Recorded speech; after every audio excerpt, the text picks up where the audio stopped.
ഇന്ന് നാവികസേനാ ദിനമാണ്. 1971 മുതലാണ് രാജ്യം ഡിസംബർ 4 നാവികസേനാ ദിനമായി ആചരിക്കുന്നത്. നമ്മുടെ രാജ്യത്തിന്റെ സുരക്ഷയും ഐക്യവും ഉയർത്തിപ്പിടിക്കുന്നതിനൊപ്പം ദുരന്തമുഖങ്ങളിലും നിസ്വാർത്ഥ സേവനമാണ് നാവികസേനാ വിഭാഗം നടത്തുന്നത്.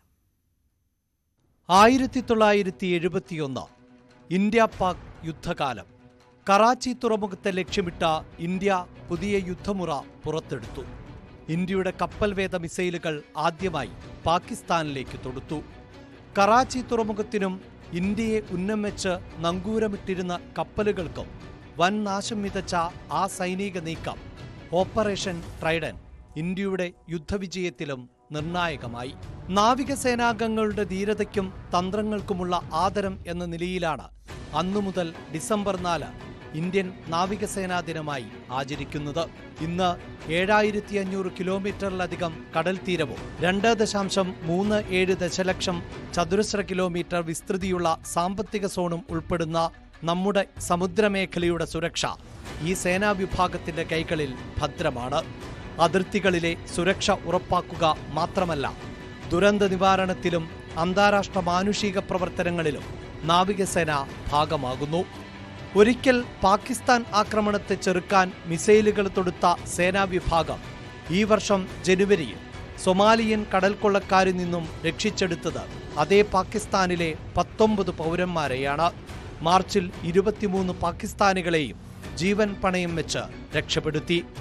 भारतीय नौसेना ने भी 2 दिन पहले बहुत ही साहसी ऑपरेशन को अंजाम दिया.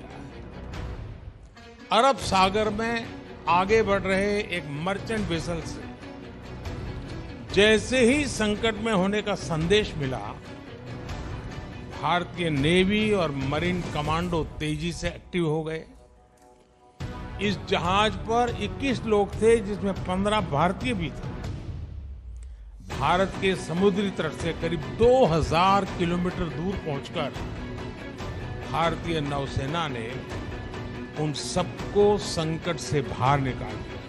ഇന്ത്യൻ മഹാസമുദ്ര മേഖലയിൽ സമാധാനവും സ്ഥിരതയും ഉറപ്പാക്കുന്നതിൽ സേനയുടെ പ്രാധാന്യത്തെക്കുറിച്ച് ഓർമ്മിപ്പിക്കുന്നുണ്ട് ഈ നാവികസേനാ ദിനവും. ഓരോ ഇന്ത്യക്കാരന്റെയും സുരക്ഷയും പരമാധികാരവും ഉറപ്പാക്കുന്ന ധീര സൈനികർക്ക് ഈ നാവികസേനാ ദിനത്തിൽ ന്യൂസ് 18 കേരളത്തിന്റെ ബിഗ് സല്യൂട്ട്.